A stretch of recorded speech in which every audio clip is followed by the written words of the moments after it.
여러분, 저에게는 전과자인 친구가 한 명 있습니다.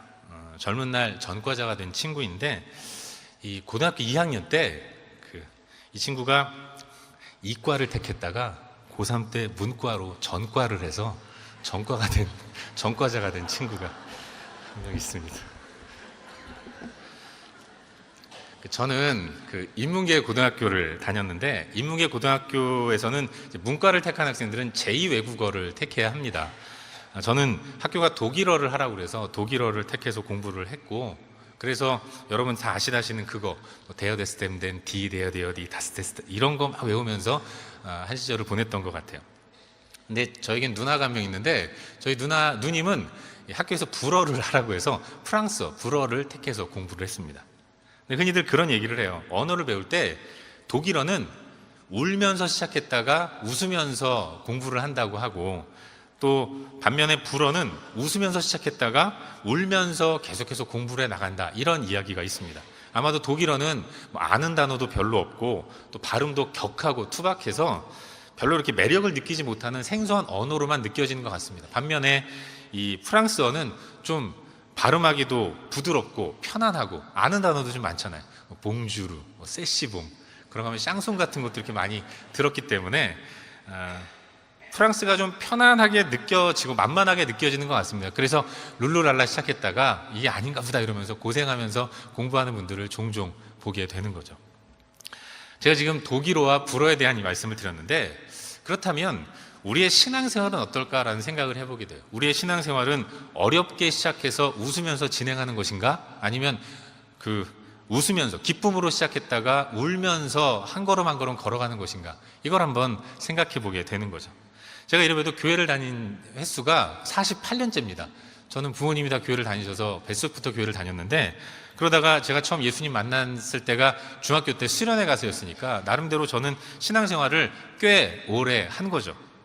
하지만 신앙생활을 하면 할수록 느껴지게 되는 것은 이게 만만한 게 아니다라는 생각을 하게 되는 거예요. 한 해, 두 해 시간이 가면 갈수록 정말로 예수 믿는 게 쉬운 게 아니구나라는 것들을 새삼새삼 느끼는 겁니다.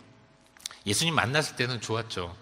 내가 죄인이라는 사실에 대해서 인정하는 가운데 아무 소망 없이 살아가던 나에게 먼저 찾아오셔서 내 손을 잡아주시고, 내가 너의 하나님으로서 너의 삶을 책임지고 인도하겠다, 너에게 천국을 선물하겠다 말씀하실 때, 그리고 죄인이었던 내가 예수 그리스도의 보혈의 피로 이제 의인된 신분을 소유하게 되었다는 사실에 대해서 감격하면서 예수 믿을 때는 정말로 행복하고 좋았습니다. 어떤 분은 한참 동안을 뜨거운 눈물을 흘리면서 감사와 찬양을 올려드렸던 분도 계실 것 같아요. 여러분, 예수 믿고 구원받아서 하나님 자녀되는 경험은 그야말로 짜릿하고 감격스럽고 행복한 일입니다. 하지만 그건 잠깐이라는 거죠.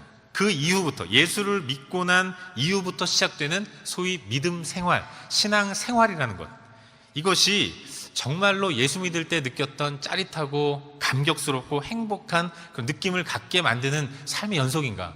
그건 아니라는 것을 종종 느끼게 돼요.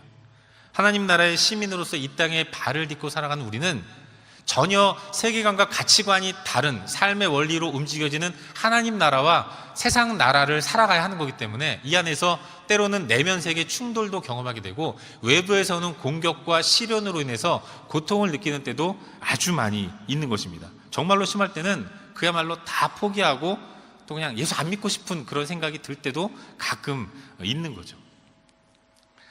사랑하는 여러분, 흔히들 예수 믿는 우리들 가리켜서 영적인 이스라엘 백성들이다라고 얘기를 합니다. 하나님께서 이 땅의 수많은 민족들 가운데서 아브라함의 후손인 이스라엘 민족을 택하셨고 당신의 자녀 삼아주신 것처럼, 우리 또한 이 땅의 수많은 사람들 가운데서 왠지는 모르겠는데 나를 택해 주셨고 나에게 하나님 당신의 자녀가 되는 권세를 허락해 주셨어요. 그래서 택함 받은 우리를 가리켜서 영적 이스라엘 백성들이다라고 이야기를 하는 것입니다. 그런데 육적 이스라엘 백성들이 그 옛날 애굽에서 나와서 홍해를 건넌 사건, 이 사건이 사실은 우리의 구원을 설명하는 아주 완벽한 그림입니다.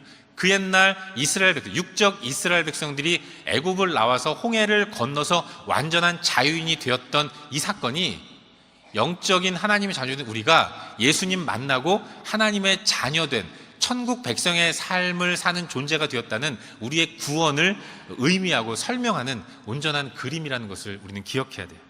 그런데 여러분, 저들 이스라엘 백성들은 애굽을 나왔습니다. 그리고 홍해를 건너서 자유인이 되었어요. 애굽을 나오고 홍해를 건넌 이 사건은 저들에게 정말로 짜릿하고 정말로 잊혀지지 않는 감격적인 일이었지만, 하지만 그들이 홍해를 건너서 맞닥뜨린 현실은 뭔가? 광야였다는 거예요. 여기만 건너면, 애굽만 나오고 홍해만 건너면 정말로 행복한 시간들이 펼쳐질 줄 알았는데, 그들이 홍해를 건너고 나서 맞닥뜨려야 했던 현실은 밟으면 푹푹 꺼지는, 가도 끝이 없는 것 같은, 방향을 알 수 없는 것 같은, 불안하기 짝이 없는 광야의 시간들을 맞이해야 했다는 거예요. 우리도 마찬가지입니다. 우리의 구원도 그렇다는 거죠. 처음 예수님 만나고 구원받았을 때는 세상을 다 얻은 것 같은, 정말로 별천지로 내가 갈 수 있을 것 같은 행복에 겨운 시간이었지만, 그렇게 예수 믿고 눈물 콧물 다 흘리고 하나님 찬양하고 그리고 나서 눈 떠보니까 별반 다른 게 없거든요. 여전히 나를 공격하는 그런 사람들은 잘 버티고 있고, 내가 힘들어하는 문제들은 전혀 해결되어 있지 않은 가운데서 나를 바라보고 있어요. 별반 다르지 않은 암울한 상황들은 크게 나아지지 않는 것을 발견하면서 때로는 실망을 하기도 하죠. 어느 때는 예수 믿는 것 때문에 아주 불편함을 느낄 때도 많습니다. 예수 믿으니까 뭐 이렇게 하라는 게 많고 하지 말라는 게 많은지, 아주 불편한 경우가 얼마나 많은지 몰라요. 그래서 우리는 때로는 지치고 낙심하면서 괴로운 가운데서 이 길을 걸어가고 있는 것이 아닌가, 그런 생각이 들어요. 구원은 기쁨으로 시작해서 울면서 그 길을 가는, 그럼에도 불구하고 포기하지 못하는 이유는 저 천국을 확신하기 때문에 그런 것입니다. 우리는 그래서 신앙생활이 때로는 버겁고 힘들게 느껴지는 거예요.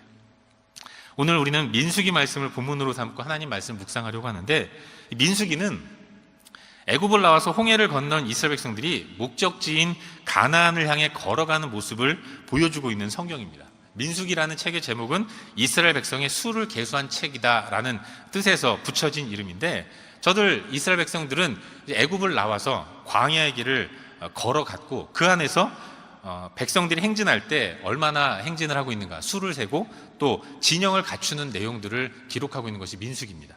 그런데 사실 민수기라는 책의 제목은 히브리어로 된 구약을 헬라어로 기록한 그 성경이 70인역인데, 70인역을 번역할 때 붙인 이름이 민수기입니다. 원래 히브리어로 된 이 책의 제목은 광야에서라는 거예요.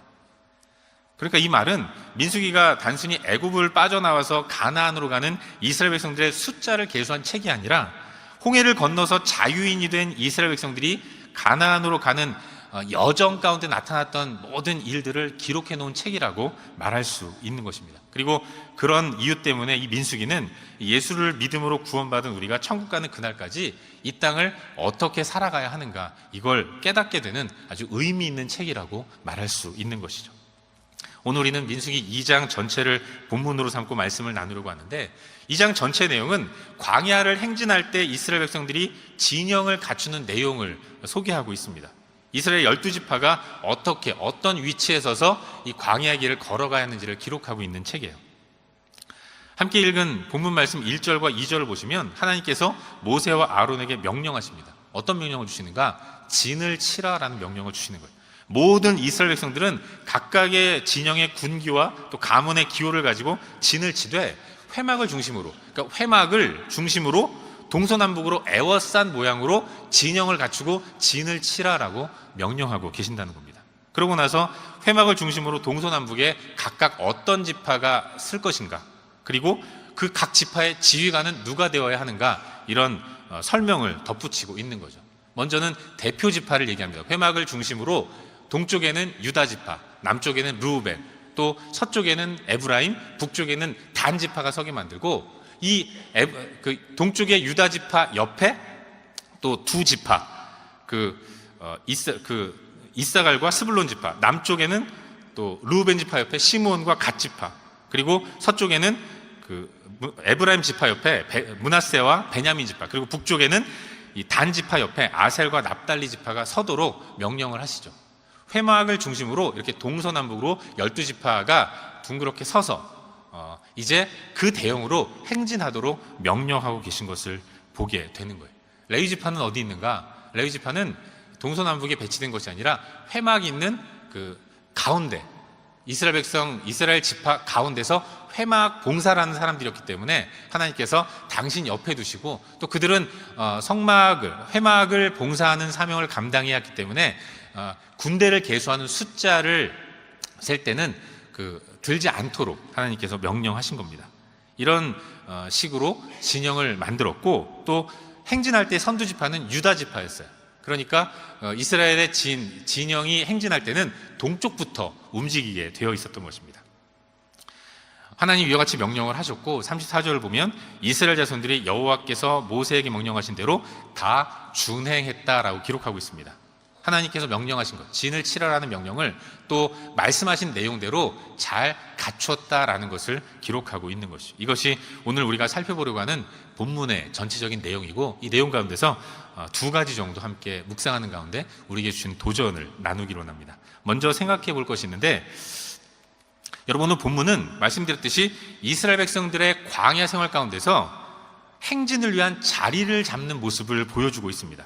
그런데 하나님은 행진을 위한 자리를 잡을 때 이것을 군대의 진영으로 만들도록 명령하고 계신다는 거예요. 우리 1절과 2절 말씀을 우리 한 목소리로 읽도록 하겠습니다. 시작. 여호와께서 모세와 아론에게 말씀하여 이르시되 이스라엘 자손은 각각 자기의 진영의 군기와 자기의 조상의 가문의 기호 곁에 진을 치되 회막을 향하여 사방으로 치라. 진을 치라. 하나님 명령하시는데, 이제 광야의 길을 걸어가야 할 이스라엘 백성들의 진영을 갖추면서 진을 치라라고 말씀하신다는 거예요. 여러분, 진이라는 것은 군대 용어잖아요. 적과의 전투를 벌이는 전장에서 이 군대가 머무는 대형을 말하는 겁니다. 언제라도 발빠르게 전투에 임하기 위해서 자리를 차지하는 대형, 이게 진인 겁니다. 홍해를 건넌 이스라엘 백성들이 이제 광야를 거쳐서 하나님이 약속하신 젖과 꿀이 흐르는 가나안 땅으로 들어가야 하는데, 그 가나안으로 들어가기 위해서 필수적으로 거쳐야 하는 이 광야의 그 길을 걸어가는 백성들에게 하나님은 진을 치라라고 명령하신다는 거예요. 그리고 진이라는 것은 전쟁터에서 군대가 갖추는 진영이라는 것이죠. 여러분, 이게 의미하는 게 뭐겠습니까? 결국 저들이 걸어가야 했던 광야의 길은 그저 그냥 애굽에서 가나안으로 이사하듯 옮겨가는 여정의 길이 아니라 구비구비마다 한 걸음 한 걸음이 다 전투의 현장이라는 것을 말씀하고 계시는 거예요. 그리고 실제로 이스라엘 백성들은 이 광야 가운데서 아말렉과의 전투, 이런 크고 작은 실전들을 거치면서 가나안으로 향해 나아갔다는 것을 성경을 통해서 보게 되는 것입니다. 사랑하는 여러분, 앞서도 말씀드렸지만 출애굽해서 가나안을 향해 가는 이 광야의 길은 우리 믿는 자의 신앙생활에 비유되는 것입니다. 우리의 신앙생활이 어떤 의미에서는 광야의 길을 걸어가는 이스라엘 백성들의 모습과 같은 것입니다. 그런데 오늘 본문을 통해서 깨닫게 되는 것은 저 육적 이스라엘 백성들이 걸어간 광야의 길은 그 자체가 전쟁터였고 전장이었다는 것을 말씀해 주고 계신 겁니다. 마찬가지로 우리가 살아가는 천국 가는 그날까지 생명을 가지고 이 땅을 살아가는 우리들의 삶의 본질이 무엇인가? 우리 삶의 본질은 그야말로 전쟁이고 이곳은 전장이고 전쟁터라는 사실을 우리는 기억해야 하는 거예요. 하루하루가 사탄과의 치열한 영적 전투의 현장이라는 것, 우린 그걸 기억하며 나아가야 하는 것이죠. 여러분도 느끼지 않습니까? 정말로 우리가 살아가는 삶의 하루하루는 그야말로 힘겨운 영적 전투의 현장이라는 거예요. 언제 어떤 식으로 나를 넘어뜨리려고 덤벼오는 사탄의 공격이 나타날지 몰라서 늘 불안하고 늘 초조한 가운데서 마음을 안정시키지 못하고 살아가는 것이 이 시대를 살아가는 우리들의 모습인 것입니다.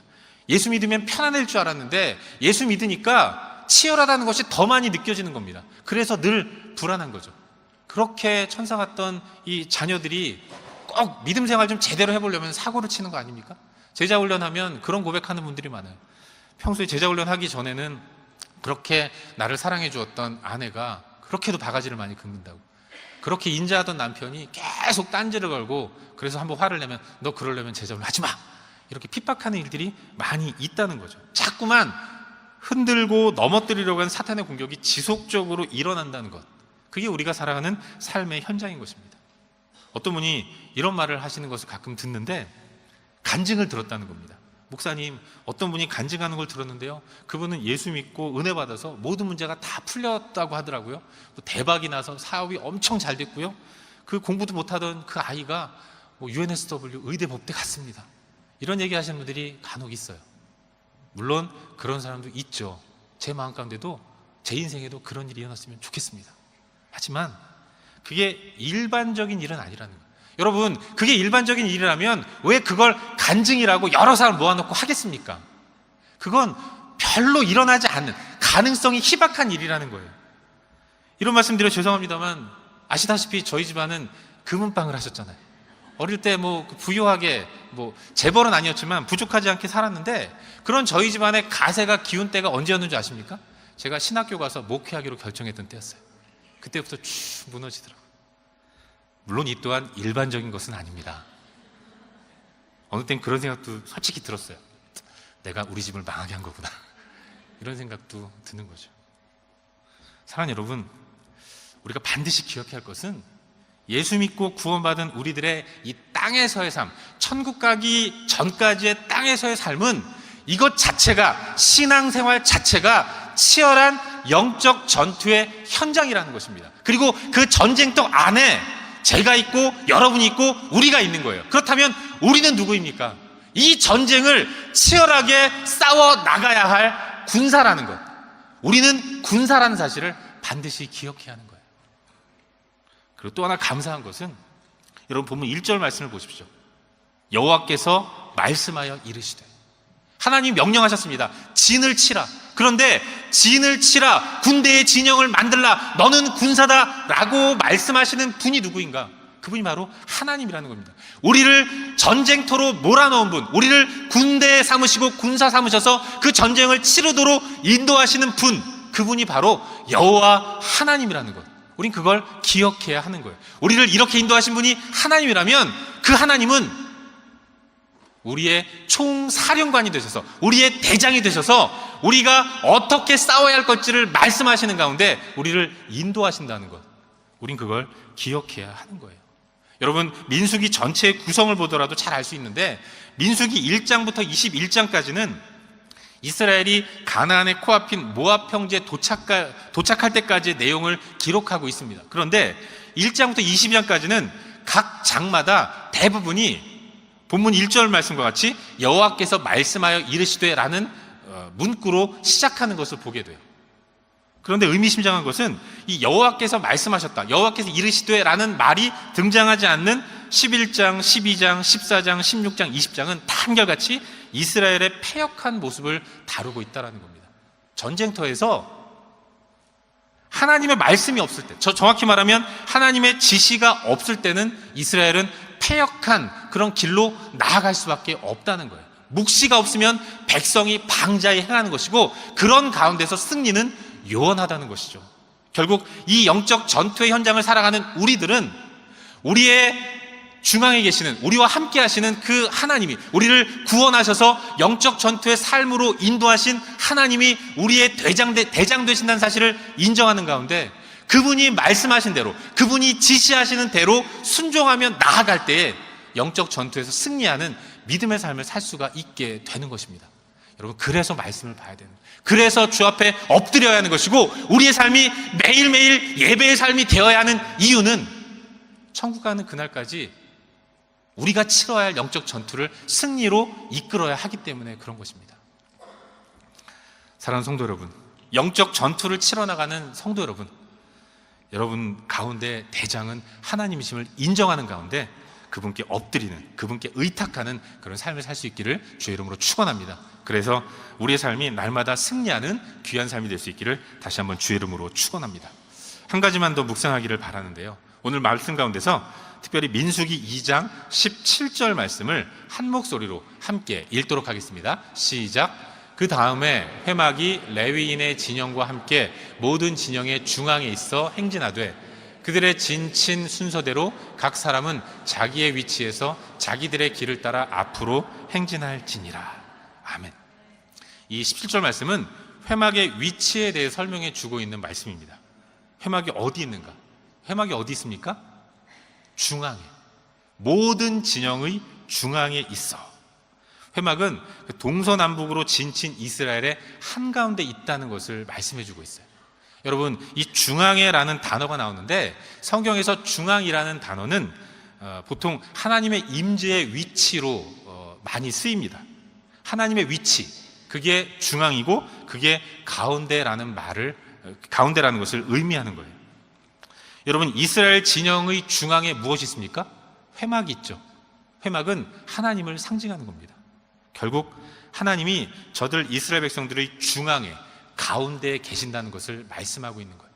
동서남북으로 진친 그들의 한가운데 하나님이 계신데, 그 하나님은 그렇기 때문에 대형을 이루어서 약속의 땅, 젖과 꿀이 흐르는 가나안 땅까지 40년을 걸어가야 할 이스라엘 백성들과 단 한순간도 떨어지지 않으시고 언제나 함께 하셨다는 것을 의미하는 겁니다. 하나님은 그들의 한복판에서 그들과 함께 하시면서 임마누엘로 함께 하시는 가운데 치열한 영적 전투를 살아가는 그들과 함께 하면서 그들의 구심점이 되시고 통치의 중심이 되셔서 결국은 그들을 선하게 이끄셨다는 것을 말씀하고 계신 겁니다. 여러분, 중앙에 계신 하나님은 어떤 분이십니까? 그 하나님은 바로를 농락하신 분이에요.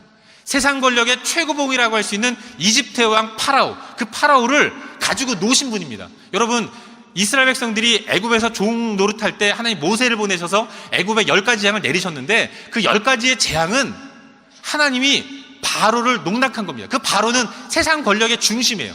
하나님이 세상 권력을 이겼다는 것을 하나님을 믿고 따라야 하는 이스라엘 백성들에게 보여주시려고 10가지 재앙을 내리신 겁니다. 하나님은 저들 가운데 하나님 당신의 위대함과 전능하심을 10가지 재앙을 통해서 나타내고 보여주신 겁니다. 또한 그 하나님은 저들을 홍해를 건너게 하셨어요. 여러분, 물은 심판과 죽음을 상징하는 겁니다. 하나님이 홍해를 갈랐다는 것은 사탄이 마지막까지 틀어지고 있으면서 인간을 위협하는 죽음의 권세, 사망의 권세, 이걸 완벽하게 깨뜨리고 쪼개셔서 그들에게 승리를 안겨주셨다는 것을 의미하는 겁니다. 하나님이 그런 분이세요. 그 위대한 하나님, 그 전능한 하나님이 어디에 계십니까? 그들 중앙에 계신 거예요. 사랑하는 여러분, 영적 이스라엘 백성 된 우리도 마찬가지입니다. 하나님이 어디에 계십니까? 우리의 중앙에 계신 겁니다.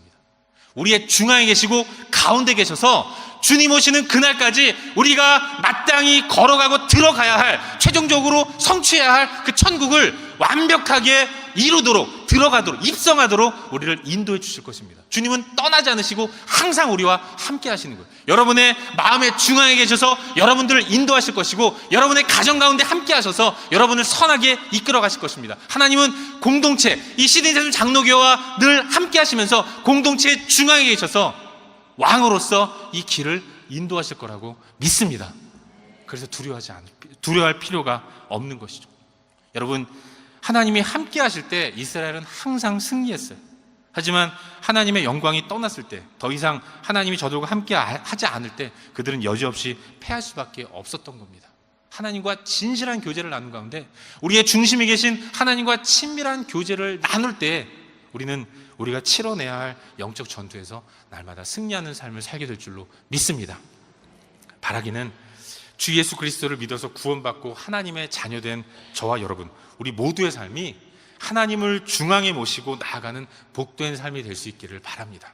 오늘 설교의 제목이 하나님 중심의 삶인데, 지금껏 그래 오셨던 것처럼 앞으로 2018년도, 2019년도 주님 오시는 그날까지, 우리가 주님 앞에 서는 그날까지 우리 마음의 중앙에 계신 예수님, 하나님을 기억하는 가운데 우리의 삶이 하나님 중심의 삶이 될 수 있기를 주의 이름으로 축원합니다.